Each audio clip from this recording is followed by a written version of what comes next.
The chain of disciplic succession and the saintly kings understood it in that way, but in of course of time the succession was broken and therefore the science as it is appears to be lost.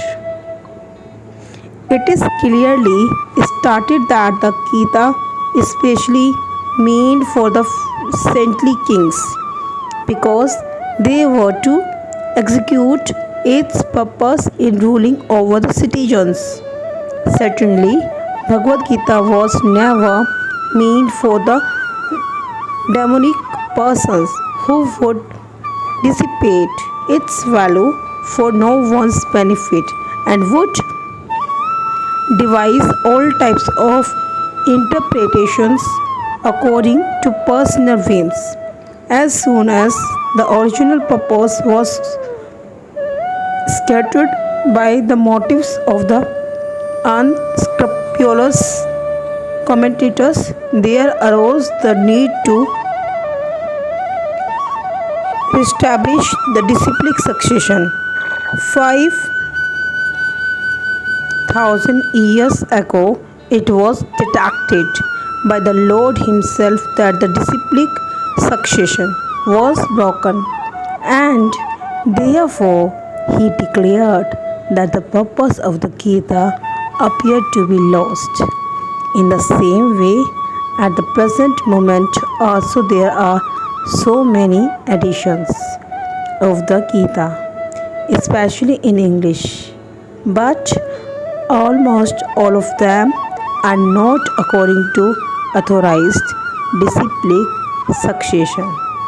There are innumerable interpretations rendered by different mundane scholars, but almost all of them do not accept the Supreme Personality of Godhead, Krishna, although they make a good business on the words of Shri Krishna.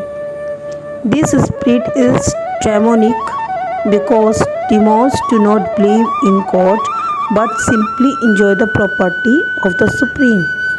Since there is a great need of an edition of the Gita in English, as it is received by the Parampara disciplic succession system, an attempt is made herewith to fulfill this great want. Bhagavad Gita, accepted as it is a great boon to humanity. But if it is accepted as a treatise of philosophical speculations, it is simply a waste of time. Verse 3.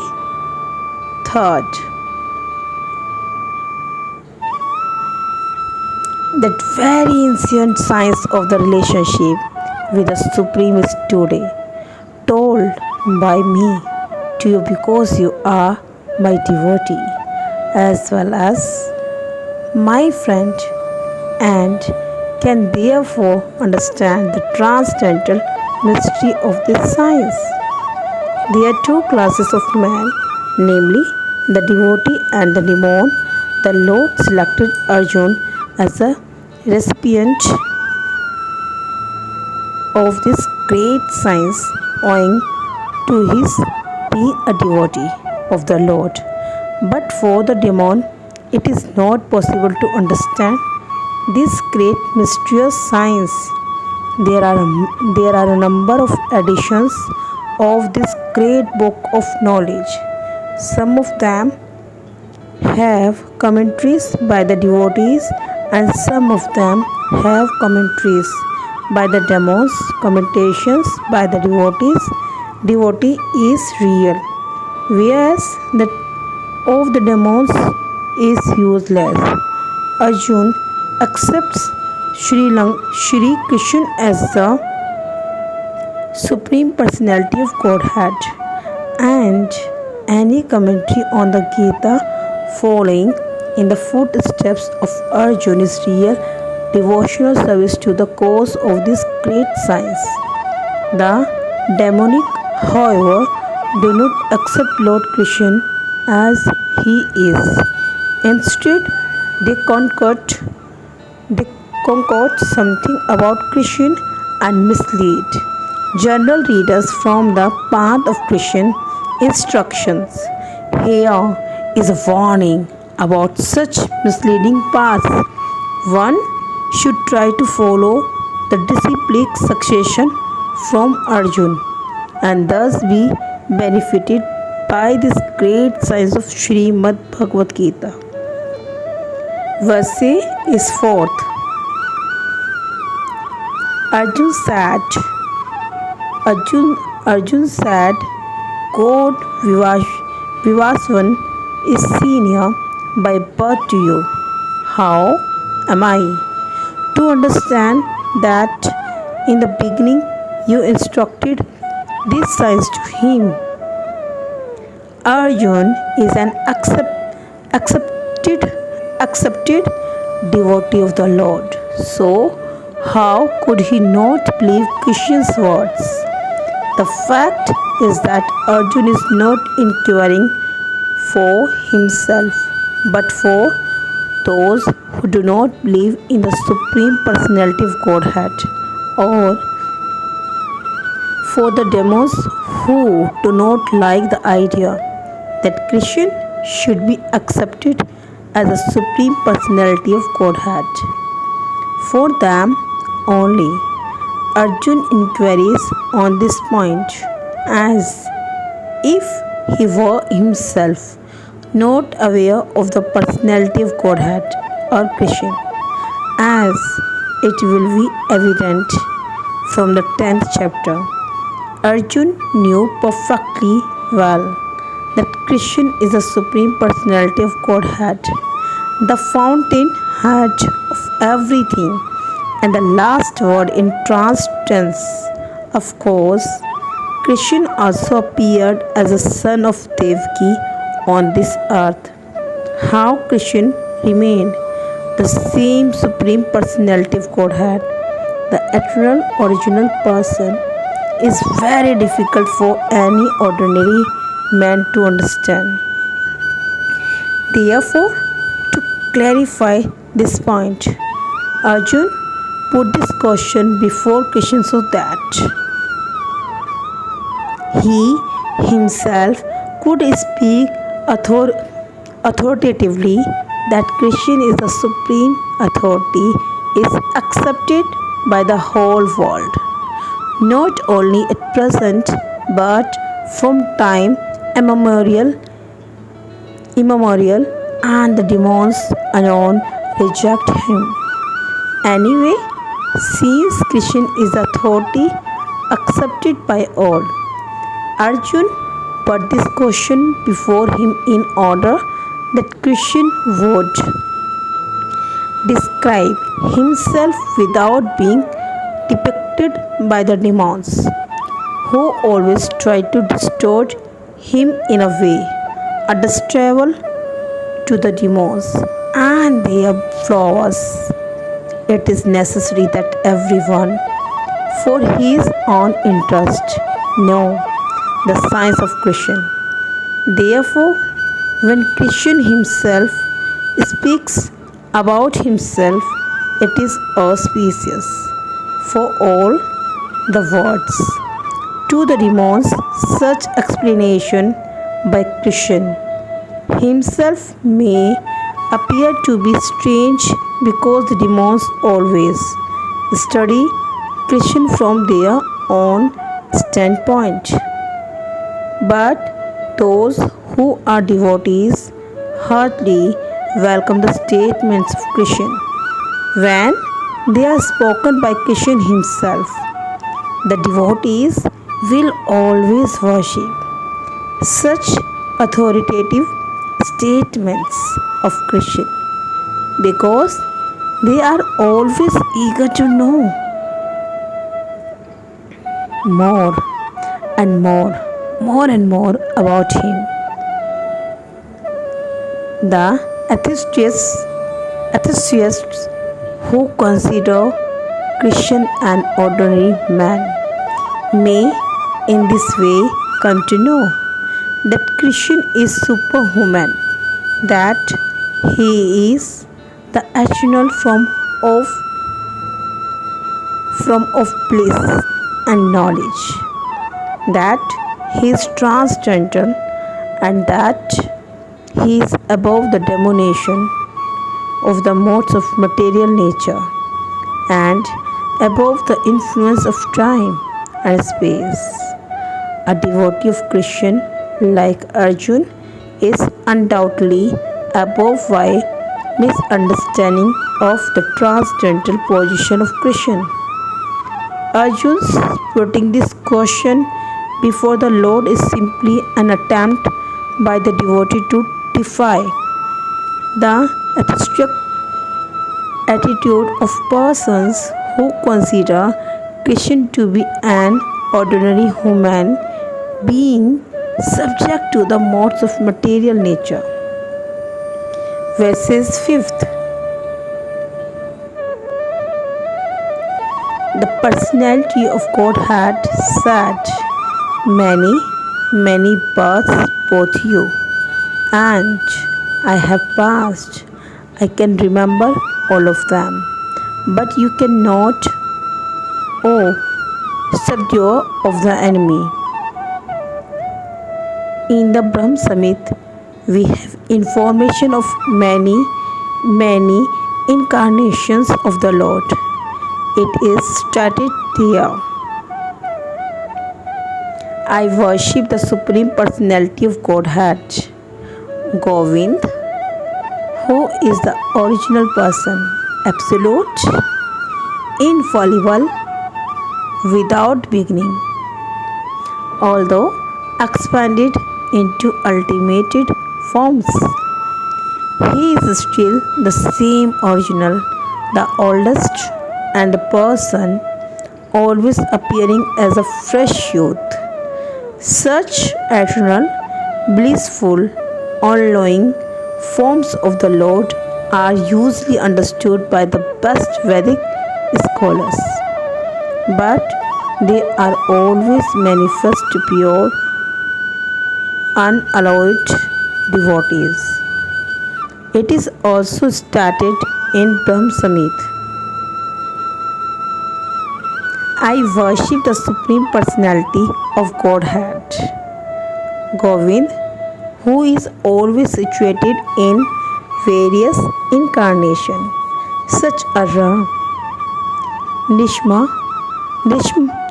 and many sub-incarnations as well, but who is the original personality of Godhead, known as Krishna, and who incarnates personally also.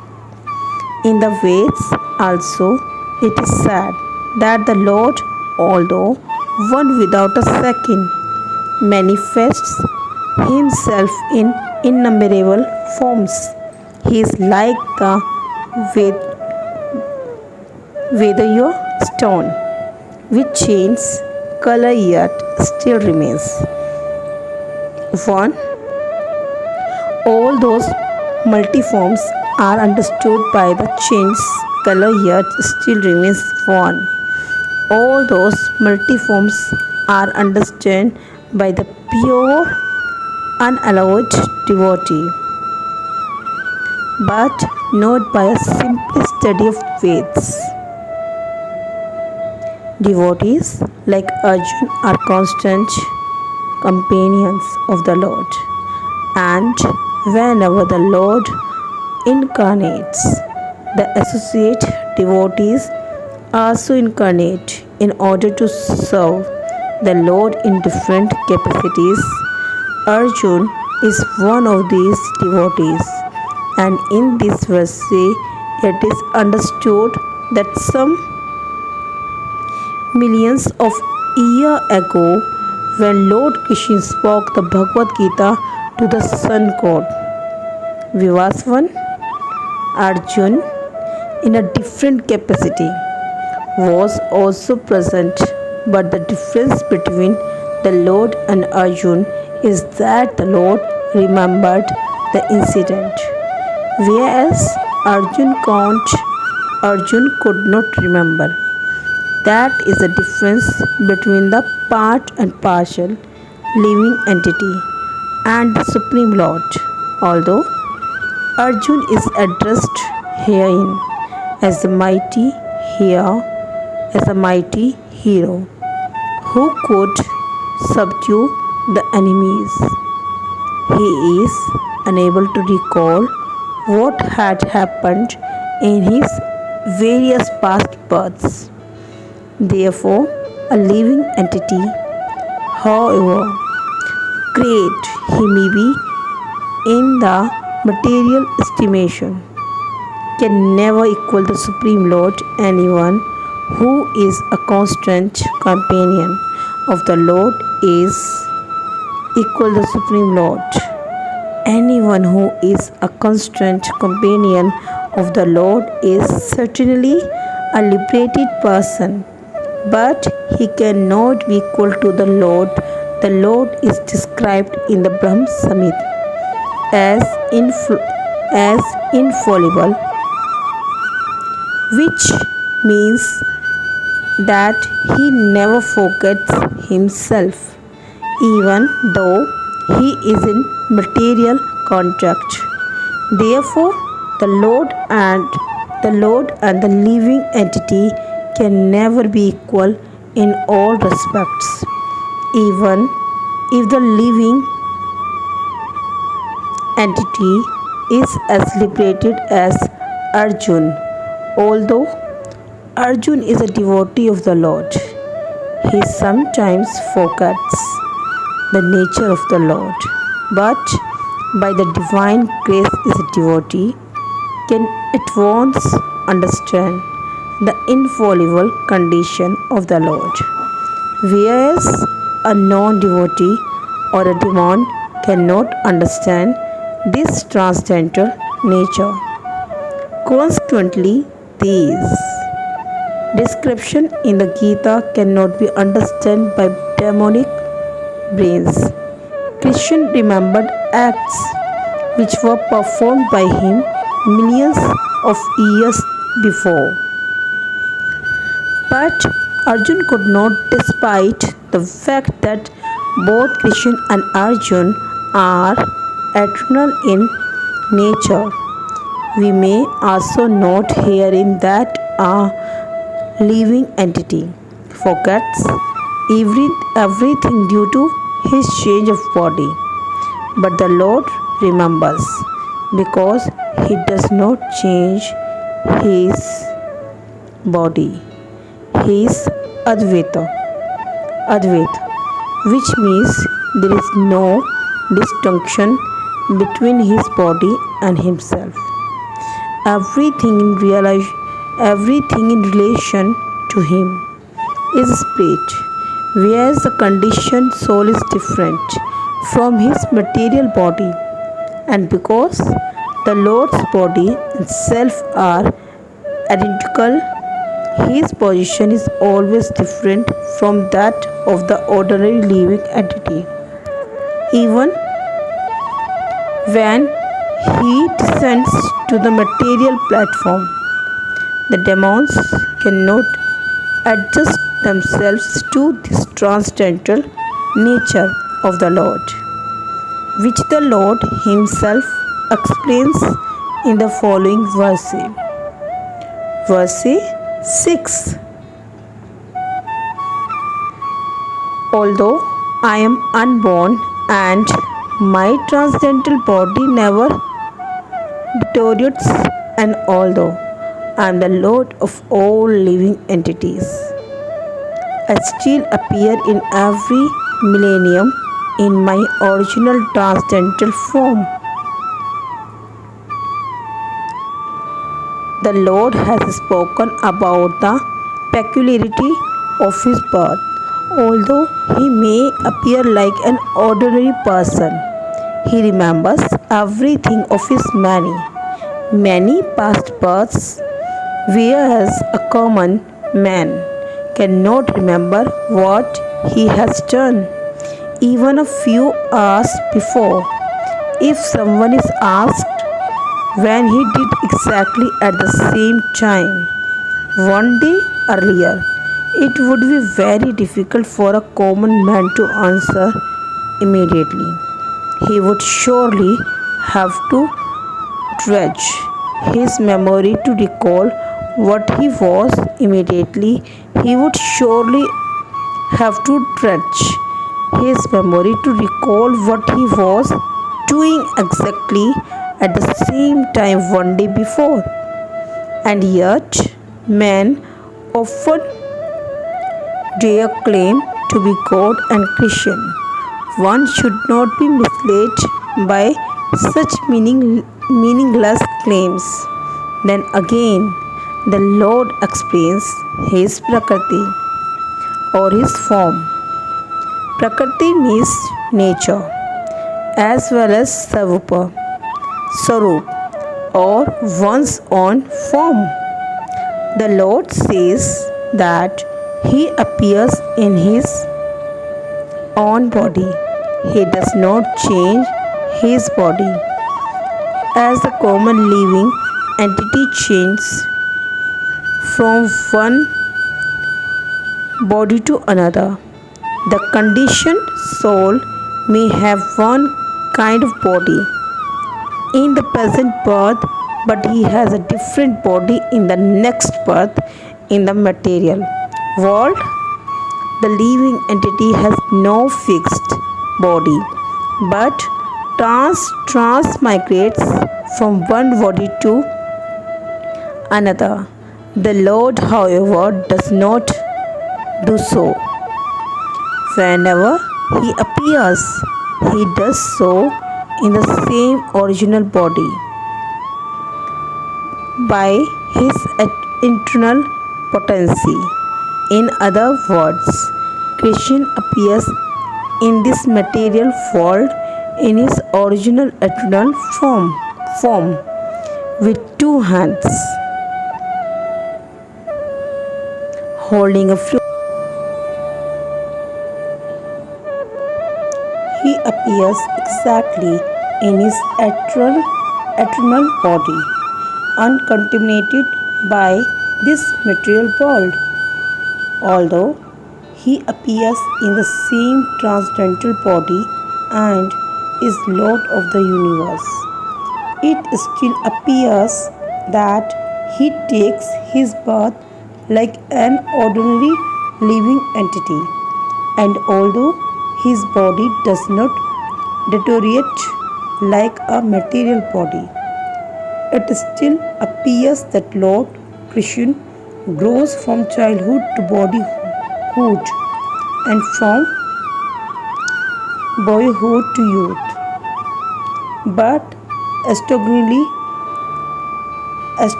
astonishingly enough, He never ages beyond youth. At the time of the Battle of Kurukshetra, He had many grandchildren at home, or in other words, He had sufficiently aged. By material calculations, still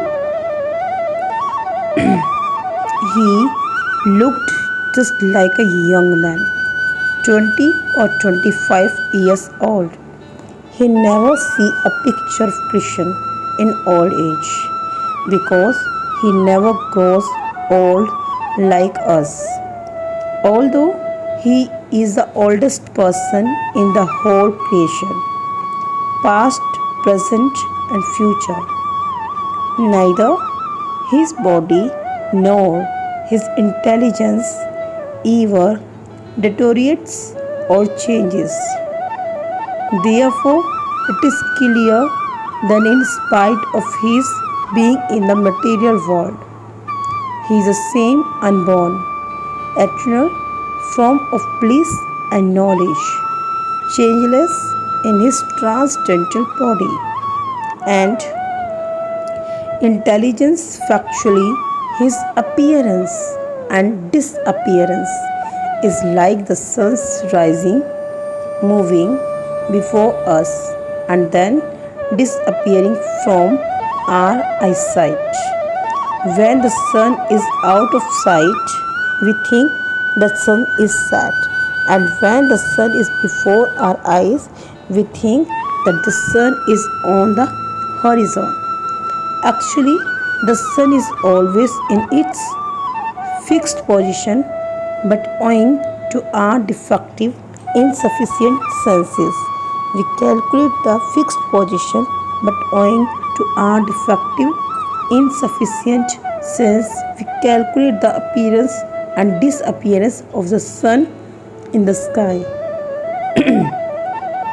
And because Lord Krishna's appearance and disappearance are completely different from that of any ordinary common living common living entity, it is evident that he is eternal blissful knowledge by his eternal potency, and he is never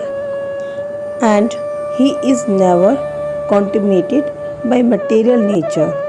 The Veds also confirm that the Supreme Personality of Godhead is unborn, yet he still appears to take his birth in Godhead is unborn, yet he still appears to take his birth in multi manifestations.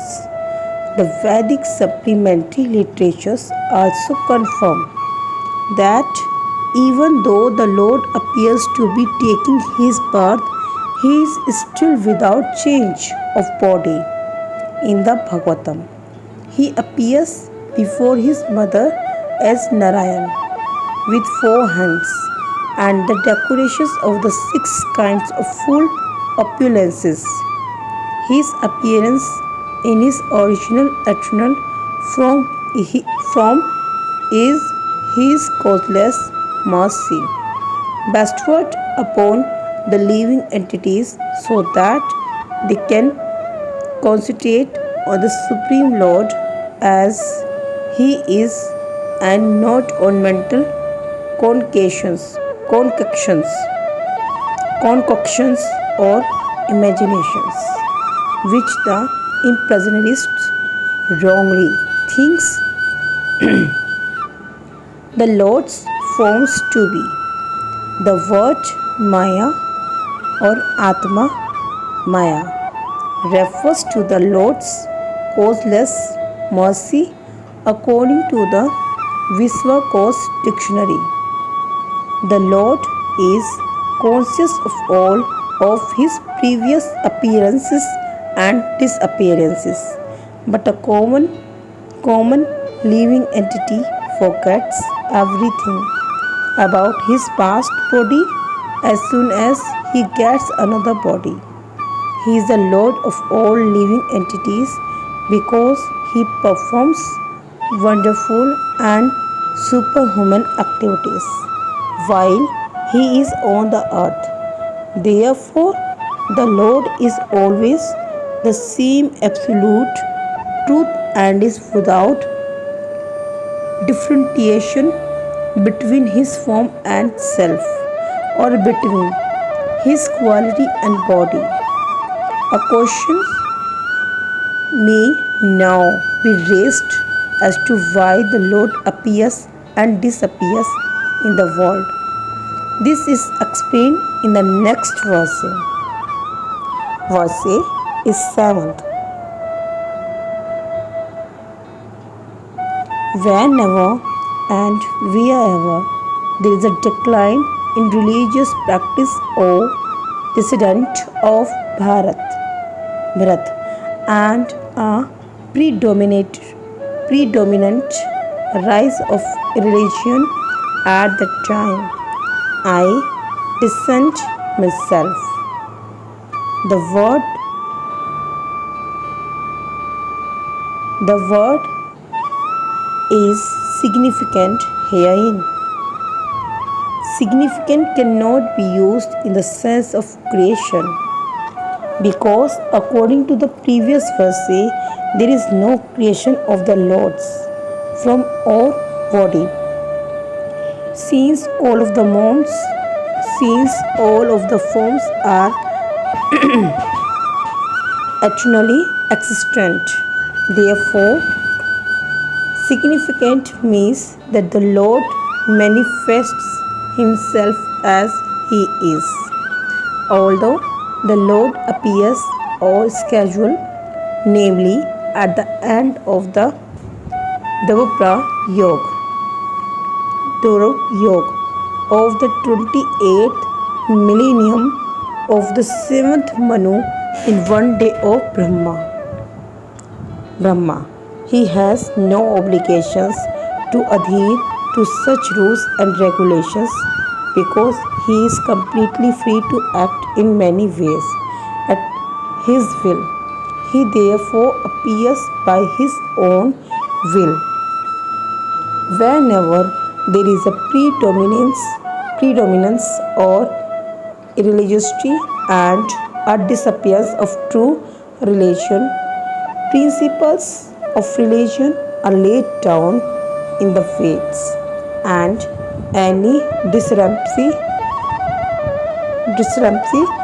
in the matter of properly executing the rules of the Veds makes one irreligious. In the Bhagavatam, it is stated that such principles are the laws of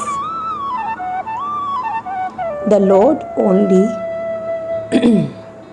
The Lord can manufacture a system of religion.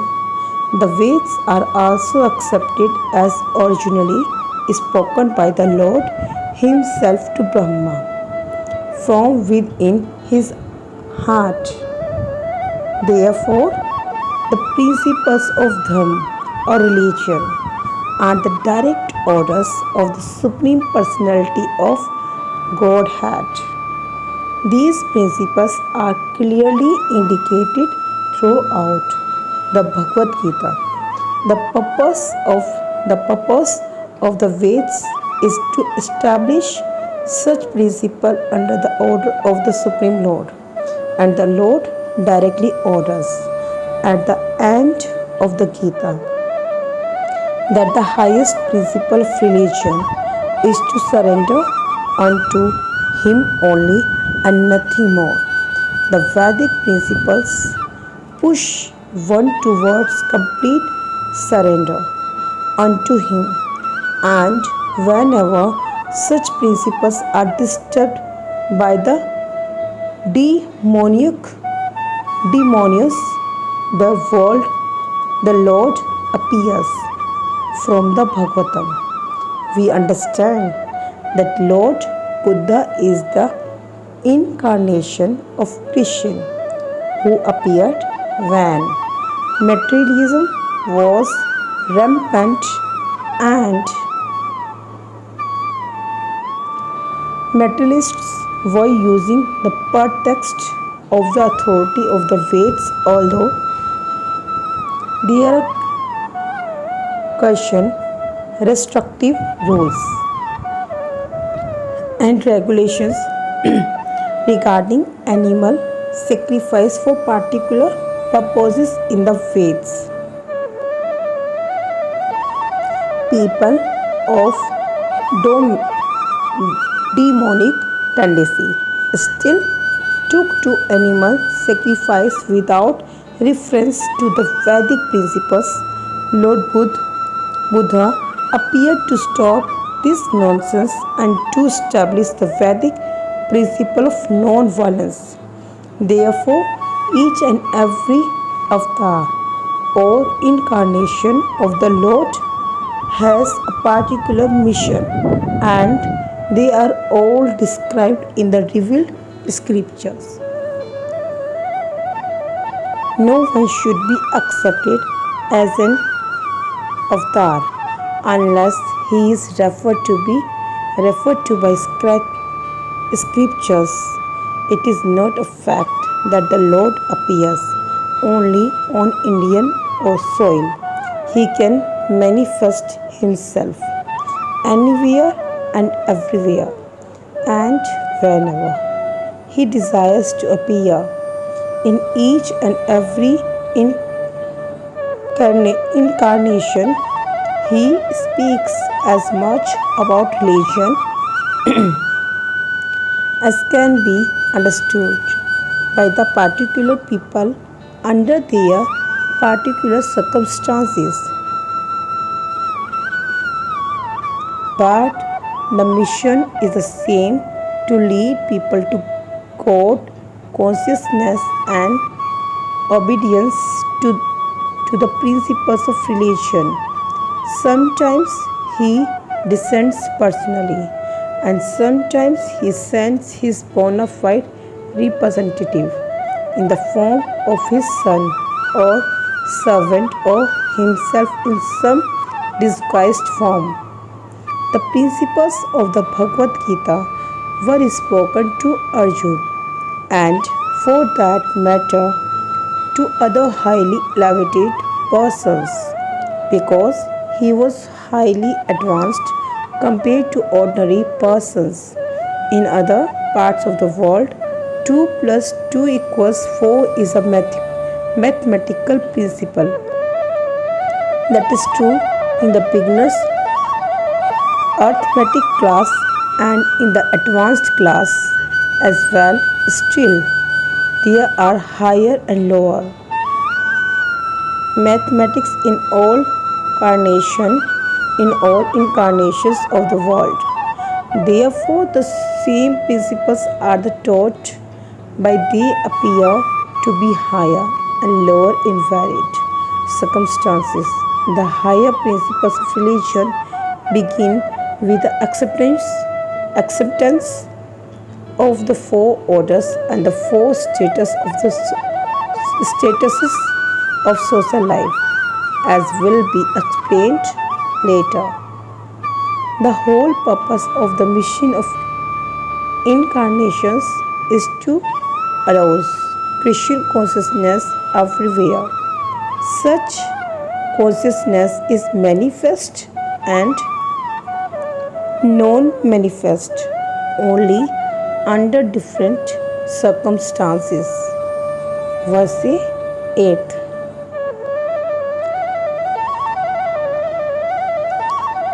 To deliver the pure and annihilate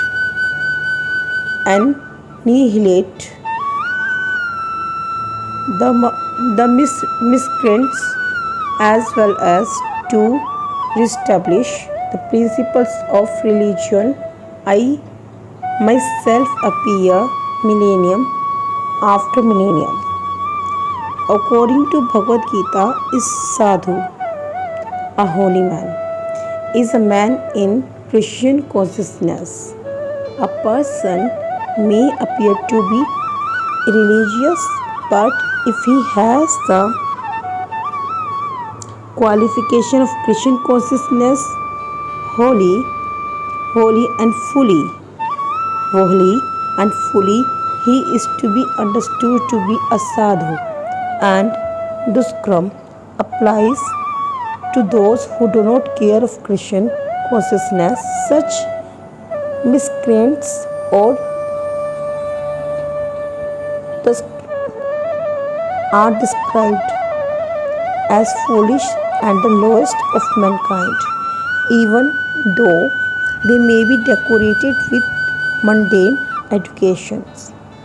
Whereas a person who is 100% engaged in Christian consciousness is accepted as sadhu, even though such a person may be neither learned nor well cultured as far as the atheistic are concerned.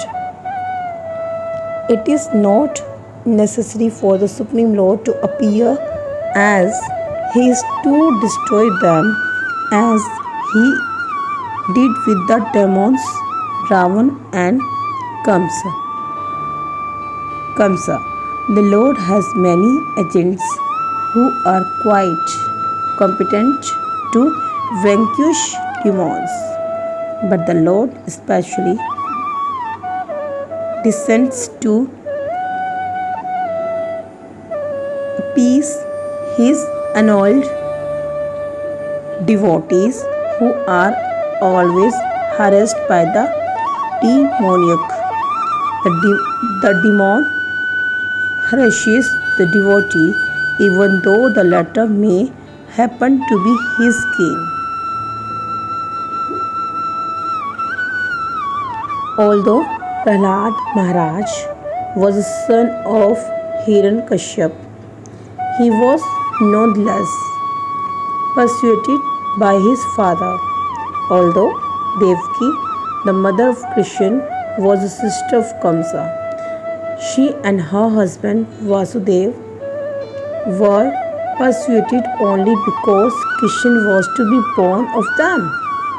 So, Lord Krishna appeared primarily to deliver Devaki rather than kill Kamsa, but both were performed simultaneously. Therefore, it is said here that to deliver the devotee and vanquish the demon miscreants, the Lord appears in different incarnations in the Chaitanya Charitamrita or Krishnadas Kaviraja. The following verses summarize this principle of incarnation.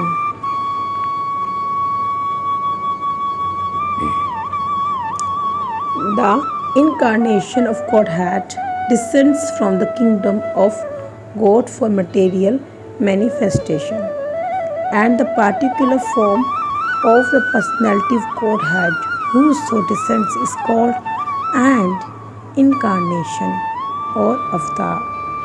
Such incarnations are situated in the spiritual world, the kingdom of God. When they descend to the material creation, they assume the name avatar. There are various kinds of avatars, such as all appearing on schedule all over the universe. But Lord Krishna is the primeval Lord, the fountainhead of all avatars. Lord Shri Krishna descends for the specific purpose of mitigating the anxieties of the pure devotees who are very anxious to see him in his original Vrindavan pastimes. Therefore, the prime purpose of the Krishna avatar is to satisfy his unalloyed devotees. The Lord says that he incarnates himself in every millennium. This indicates that he incarnates also in the age of Kali, as is stated in the Srimad Bhagavatam. The incarnation in the age of Kali is Lord Chaitanya Mahaprabhu, who spread the worship of Krishna by the Sankirtan movement, congregational chanting of the holy names, and spread Krishna consciousness throughout India. He predicted that this culture of Sanskritam would be broadcast all over the world from town to town and village to village.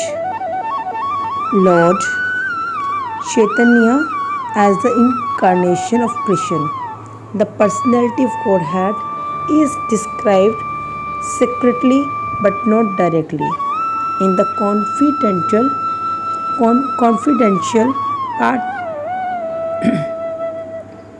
parts of the revealed scripture, such as the Upanishads, Mahabharata or Bhagavatam.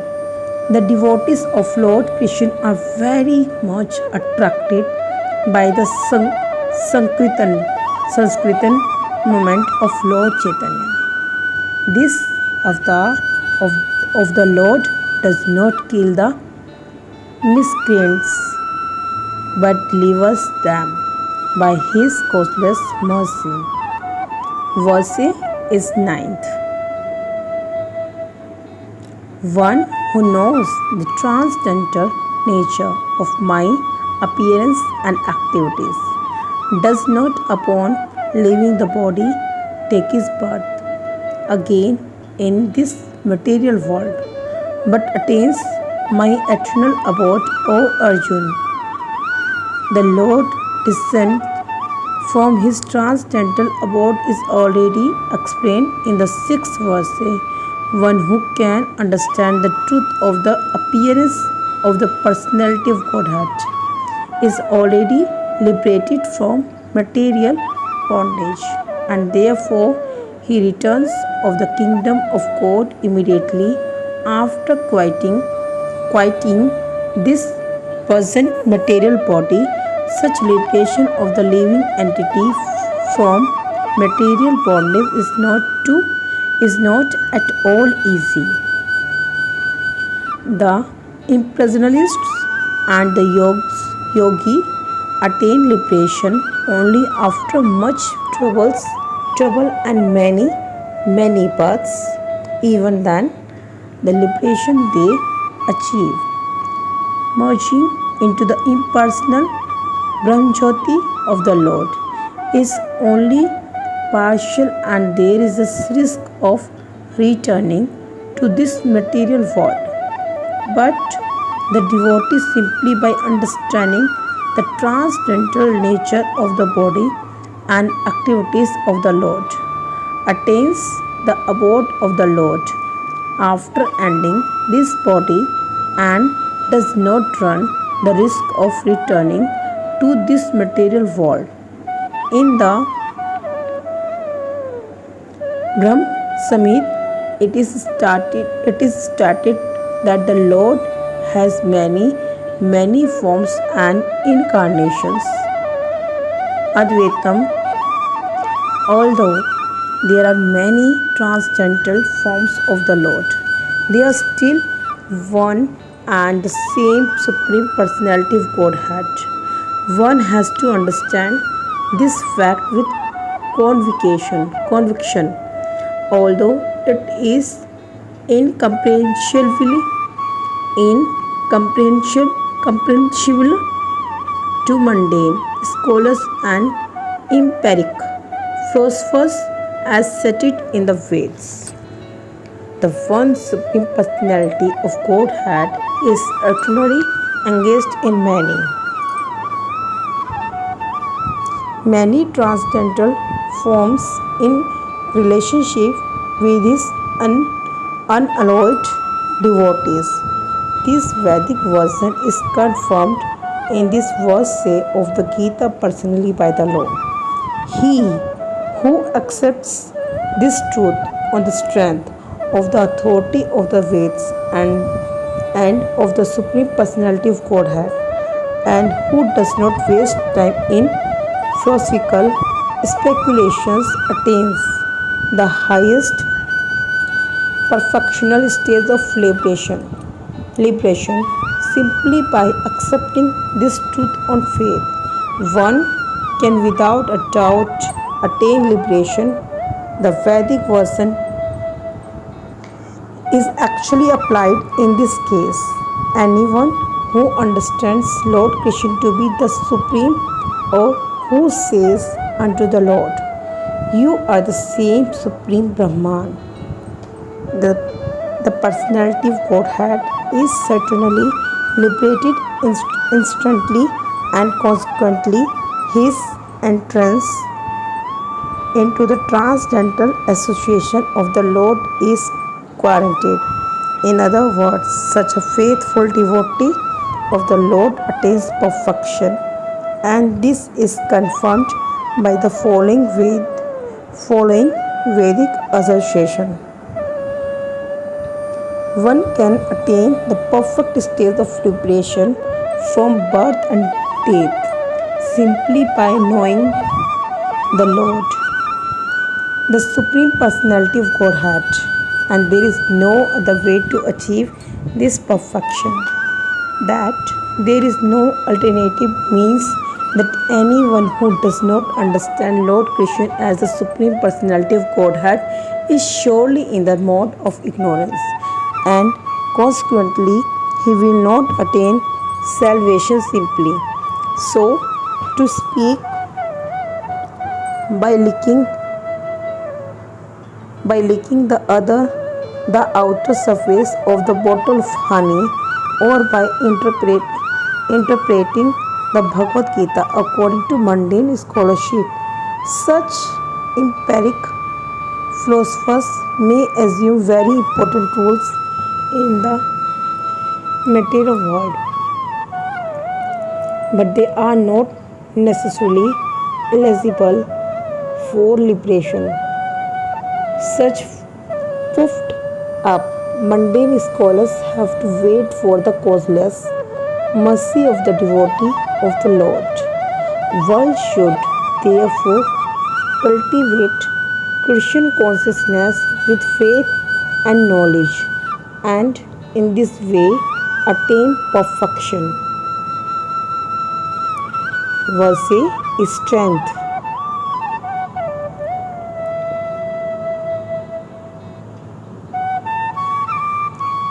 Being freed.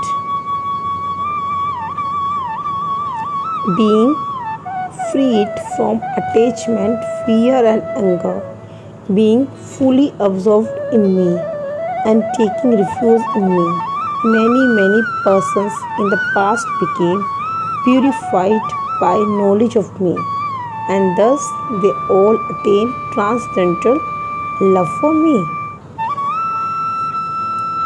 As described above, it is very difficult for a person who is too materially affected to understand the personal nature of the Supreme Absolute Truth. Generally, people who are attached to the bodily conception of life are so absorbed in materialism that it is almost impossible for them to understand how the Supreme can be a person. Such materialists cannot even imagine that there is a transcendental body which is imperishable, full of knowledge, and eternally blissful. In the materialistic concept, the body is perishable, full of ignorance, and completely miserable. Therefore, people in general keep this same bodily idea in mind when they are informed of the personal form of the Lord. For such materialistic men, the form of the gigantic material manifestation is supreme. Consequently, they consider the Supreme to be impersonal, and because they are too materially absorbed, the conception of retaining the personality after liberation from matter frightens them. When they are informed that spiritual life is also individual and personal, they become afraid of becoming persons again, and so they naturally prefer a kind of merging into the impersonal void. Generally, they compare the living entities to the bubbles of the ocean, which merge into the ocean. That is the highest perfection of spiritual existence attainable without individual personality.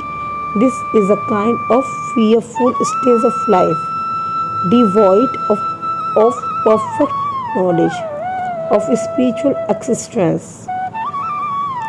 Furthermore, there are many persons who cannot understand spiritual existence at all, being embarrassed by so many theories and by contradictions of various types of philosophical speculations. They become disgusted or energy and foolishly conclude that there is no supreme cause and that everything is ultimately void. Such people are in a diseased condition of life. Some people are too materially attached and therefore do not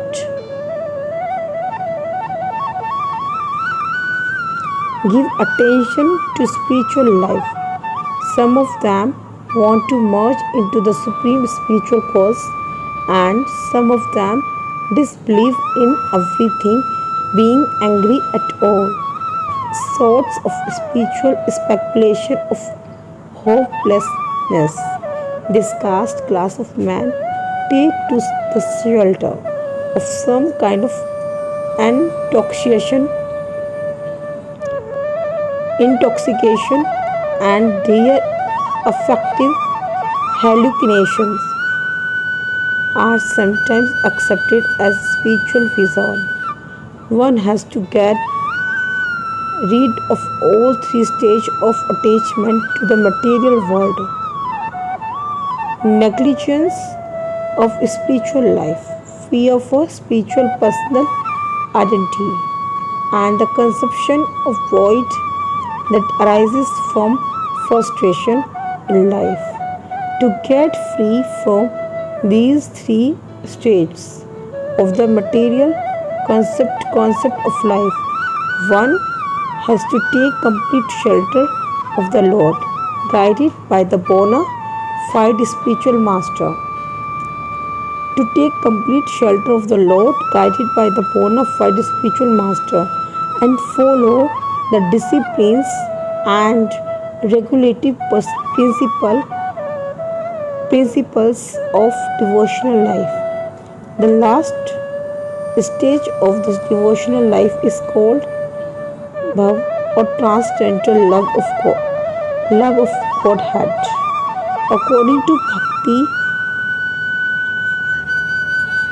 the science of devotional service. In the beginning, one must have a preliminary desire for self-realization. This will bring one to the stage of trying to associate with persons who are spiritual elevated. In the next stage, one becomes initiated by an elevated spiritual master, and under his instruction, the neophyte devotee begins the process of devotional service. By execution of devotional service under the guidance of spiritual master, one becomes free from all material attachment, attains steadiness in self-realization, and acquires a taste for attachment, attains steadiness in self-realization, and acquires a taste for hearing about the absolute personality of Godhead. Shri Krishna, this taste leads one further forward to attachment for Krishna consciousness, which is matured in bhava, or the preliminary stage of transcendental love of God. Real love for God is called prema, the highest perfectional stage of life. In the prema stage, there is a constant engagement in the transcendental loving service of the Lord.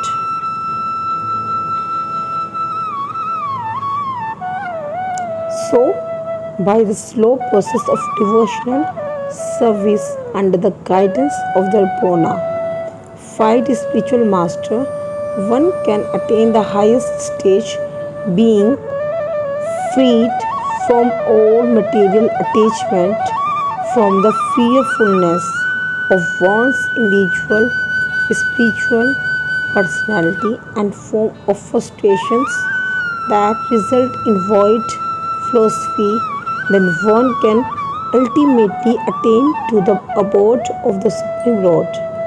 Verse is 11th.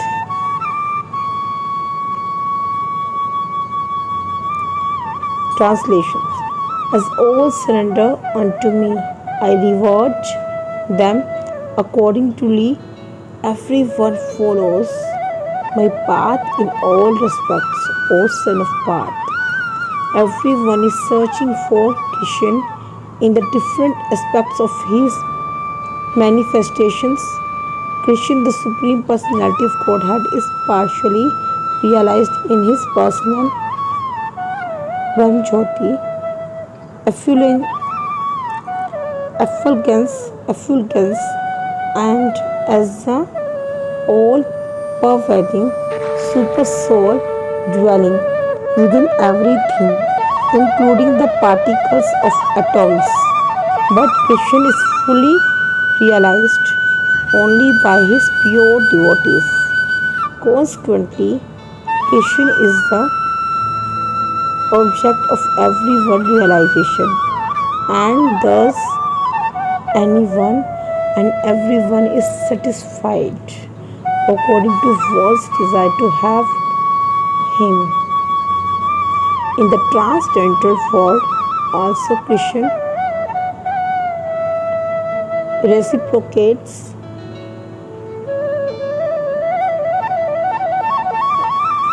with his pure devotees in the transcendental attitude. Just as the devotee wants him, one devotee may want Krishna or Krishna as Supreme Master, another as his personal friend, another as his son, and still another as his lover. Krishna rewards all the devotees equally according to their different intensities of love for him.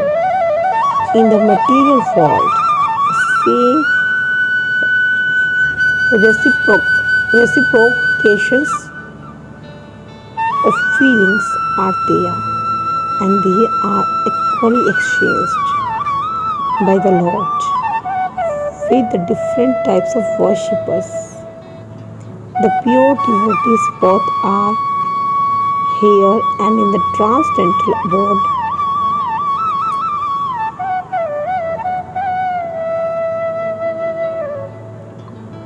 Associate with him in person and are able to render personal service to the Lord and thus derive transcendental bliss in his loving service. As for those who are impersonalists and who want to commit spiritual suicide by annihilating the individual existence of the living entity. Krishna helps also by absorbing them into his effulgence. Such impersonalists do not agree to concept the eternal blissful personality of Godhead. Consequently, they cannot relish the bliss of transcendental personal service to the Lord, having extinguished their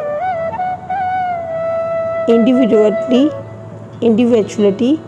Some of them who are not firmly situated even in the impersonal existence return to this material field to exhibit their dormant desire for activities. They are not admitted into the spiritual planets, but they are again given a chance to act on the material planets. For those who are fruitive workers, the Lord awards the desired results of their prescribed duties as those who are yogis seeking mystic powers are awarded such powers. In other words, everyone is dependent for success upon His mercy alone, and all kinds of spiritual process are but different degree of success on the same path. Unless therefore one comes to the highest perfection of Krishna consciousness, all attempts remain imperfect as is stated in the Srimad Bhagavatam. Whether one is without desire, the condition of the devotees, or is desirous of all fruitive results, or is after liberation, one should with all efforts try to worship the Supreme Personality of Godhead for complete perfection, culminating in Christian consciousness. Thank you so much.